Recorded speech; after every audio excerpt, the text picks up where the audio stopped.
दक्षिण के एक देश में देवदत्त नाम का एक ब्राह्मण रहता था। वह बहुत ही दुष्ट और क्रूर था। वो अपना समय बुरे कर्मों में व्यतीत करता। ब्राह्मण होते हुए भी भगवान की कभी पूजा, दर्शन, होम हवन या संध्या नहीं करता। उनका सारा समय शराब और अधिकतर विलासिता में व्यतीत होता था।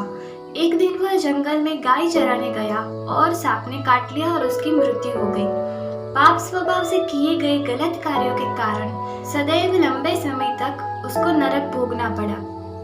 फिर वही ब्राह्मण अपने अगले जन्म में एक अपाहिज गरीब आदमी के घर बैल के रूप में उसका जन्म हुआ।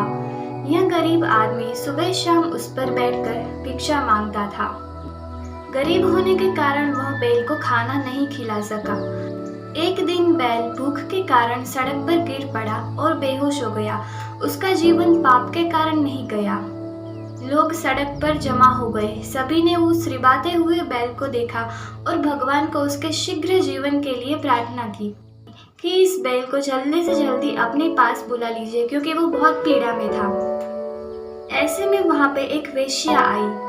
उसने वह रिबाते हुए बैल को भी देखा और भगवान से प्रार्थना की, हे भगवान, मैंने जानबूझकर कोई पुण्य नहीं किया है, लेकिन अगर मैंने अनजाने में कोई पुण्य कार्य किया हो तो मैं अपने पुण्य का हिस्सा इस बैल को देती हूँ। तो बैल आजाद हो गया और आश्चर्य की बात यह है कि वह बैल मर गया। उस बैल का एक ब्राह्मण के घर जन्म हुआ जिसका नाम देवव्रत रखा गया।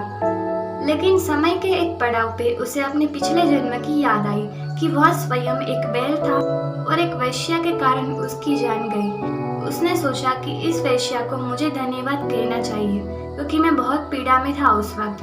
तो उसने वैश्या का घर खोजा और वैश्या के घर पहुंच गया।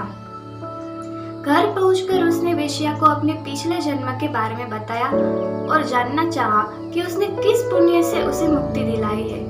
यह पूछने पर उसने बताया कि वह एक वेश्या है, उन्होंने कोई अच्छा काम नहीं किया है। उसे अपने पाले हुए तोते की मीठी मीठी बातें सुनने में आनंद आता था। उसने कहा कि मुझे कुछ समझ नहीं आ रहा था कि वो तोता क्या बोलता है, पर जरूर वो कोई पवित्र वाणी है। मैं स्वयं यह पवित्र प्रार्थना करती थी। हो सकता है इस पवित्र वाणी की शक्ति ने आपकी जान आसानी से बचा ली हो। उन्होंने कहा कि इसके लिए तोते से पूछना चाहिए।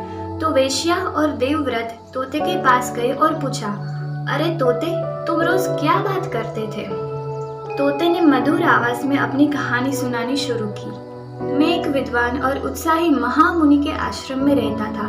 जब ऋषि अपने शिष्यों को नित्य गीता का पहला अध्याय सुनाते थे तो मैं भी यह पाठ सुनता था और धीरे धीरे ये कंठस्थ हो गया। संजोगवश मैं एक शिकारी के जाल में फंस गया और उसने मुझे वेश्या के रूप में वहां डाल दिया। मैं भी वहीं बैठकर यह पाठ पढ़ रहा था और वह वेश्या सुन रही थी। अतः उसे भी वह पुण्य मिल गया जिसके कारण तुम्हें बैल की योनि से छुटकारा मिल गया। तोते की बात सुनकर वह ब्राह्मण दंग रह गया। गीता जी के पाठ सुनने से उन्हें ऐसा प्रभाव दिखा कि वे प्रतिदिन श्रद्धा पूर्वक गीता के पहले अध्याय का पाठ करने लगे। यह कहानी भगवान विष्णु माता लक्ष्मी को सुना रहे थे। भगवान विष्णु ने माता लक्ष्मी से कहा, हे देवी, इन तीनों की यथासमय मृत्यु हो गई और प्रथम अध्याय के पाठ के कारण उनको वैकुंठ लोक प्राप्त हुआ। श्रीमद् भगवद गीता के प्रथम अध्याय का महात्म्य समापन। धन्यवाद।